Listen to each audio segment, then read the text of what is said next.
Hey guys, स्वागत है आपका अपने यूट्यूब चैनल डिसेंट नॉलेज में। आज की वीडियो में बात करेंगे चाइना vs इंडिया के बारे में। अगर चाइना और इंडिया का फाइट होता है तो कौन बाजी मारेगा। इस वीडियो में इंडिया और चाइना के मिलिट्री पावर को कंपेयर करेंगे। तो चलिए वीडियो शुरू करते हैं। उससे पहले रिक्वेस्ट है कि वीडियो अच्छा लगे तो वीडियो को लाइक कीजिएगा, चैनल को सब्सक्राइब कर बेल आइकन को भी प्रेस कर लीजिएगा। गाइस, मिलिट्री पावर कंपेयर करने से पहले उस कंट्री का बेसिक कंपेयर करेंगे। पहला, टोटल पॉपुलेशन। अगर पॉपुलेशन का बात करें तो 2020 के अनुसार चाइना का टोटल पॉपुलेशन 143 करोड़ है, वही इंडिया का 138 करोड़ है। Second, population rank. 143 करोड़ की आबादी के साथ चाइना दुनिया का नंबर 1 देश है, वहीं भारत 138 करोड़ आबादी के साथ चाइना के बाद दूसरा स्थान आता है। Third, area wise rank. क्षेत्रफल के अनुसार चाइना दुनिया का सबसे चौथा बड़ा कंट्री है, वहीं भारत दुनिया का सबसे 7वां बड़ा कंट्री है। Fourth, defence budget. वहीं अगर बात करें डिफेंस बजट यानी रक्षा बजट के बारे में तो 2020 के अनुसार चाइना का डिफेंस बजट 178 बिलियन डॉलर है, वहीं भारत का मिलिट्री बजट सिर्फ 70 बिलियन डॉलर है। Fifth, military power. अगर मिलिट्री पावर का बात करें तो ग्लोबल मिलिट्री पावर में चाइना का स्थान तीसरा आता है, वहीं भारत का स्थान चौथा आता है। सबसे पहले अमेरिका और दूसरा में रूस है। अब बात करेंगे चाइना vs इंडिया का असली हथियार के बारे में। पूरी दुनिया का सबसे बड़ा हथियार न्यूक्लियर बम होता है। भारत के पास छोटे बड़े मिलाकर 140 न्यूक्लियर बम है, वहीं चाइना के पास 400 न्यूक्लियर बम है। लेकिन अगर भारत चाहे तो इतनी न्यूक्लियर बम और भी बना सकता है, क्योंकि भारत के पास न्यूक्लियर बम बनाने के लिए प्लूटोनियम और यूरेनियम भारी मात्रा में है।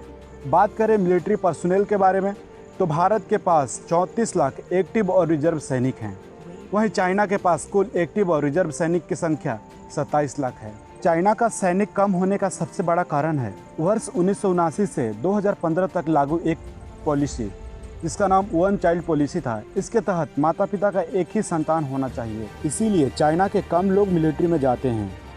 और सैनिक कम होने का सबसे बड़ा कारण यह भी है कि चाइना में बुजुर्गों की संख्या बहुत ज़्यादा है। हालांकि भारत सोचे तो अपने सैनिकों की संख्या दोगुनी कर सकता है, क्योंकि भारत में बच्चा बच्चा अपना देश के लिए मर मिटने को तैयार होता है। बात करें फाइटर एयरक्राफ्ट्स और इंटरसेप्टर्स की तो भारत के पास स्वदेशी और विदेशी मिलाकर कुल फाइटर एयरक्राफ्ट की संख्या 520 है, वहीं चाइना के पास 1222 फाइटर एयरक्राफ्ट्स हैं, भारत से दोगुनी है। वहीं बात करें अटैकर एयरक्राफ्ट्स के बारे में तो भारत के पास 694 अटैकर एयरक्राफ्ट्स हैं, वहीं चाइना के पास दोगुनी एयरक्राफ्ट्स हैं 1564, और आगे भी इनमें बढ़ोतरी हो सकती है। दोनों देशों को परमाणु हमला करने की भी क्षमता बहुत ज़्यादा है। वहीं बात करें अटैकर हेलीकॉप्टर्स की तो भारत के पास सिर्फ 17 अटैकर हेलीकॉप्टर है, वहीं चाइना के पास 280 अटैकर हेलीकॉप्टर है, जो चाइना खुद निर्माण करता है। वहीं भारत की अटैकर की संख्या और भी बढ़ोतरी हो सकती है। बात करें कॉम्बैट टैंक्स की तो भारत के पास छोटे बड़े मिलाकर 4184 कॉम्बैट टैंक्स है, वहीं चाइना के पास 3 गुना से भी ज़्यादा 13,000 कॉम्बैट टैंक्स है। बात करें आर्मर फाइटर व्हीकल्स का तो इंडिया के पास 2815 व्हीकल्स हैं, वहीं चाइना के पास आर्मर फाइटर व्हीकल्स की संख्या 3000 है। समुद्र में फुर्ती से लड़ने के लिए फ्रिगेट्स का इस्तेमाल होता है। इंडिया के पास कुल 13 फ्रिगेट्स हैं, वहीं चाइना के पास 50 से भी ज़्यादा फ्रिगेट्स हैं। वहीं समुद्री ताकत को ध्वस्त करने के लिए डिस्ट्रॉयर्स का इस्तेमाल होता है। इंडिया के पास कुल 11 डिस्ट्रॉयर हैं, जबकि चाइना के पास 3 गुना यानी 33 डिस्ट्रॉयर्स हैं।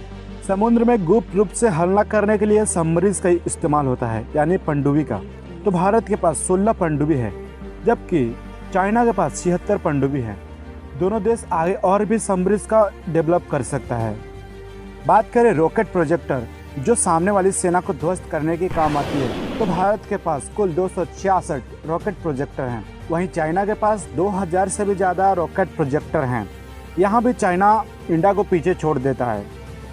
बात करें एयरक्राफ्ट कैरियर का, जो कि फाइटर जेट को समुद्र के रास्ते से दुश्मन के क्षेत्र में ले जाने का काम आता है।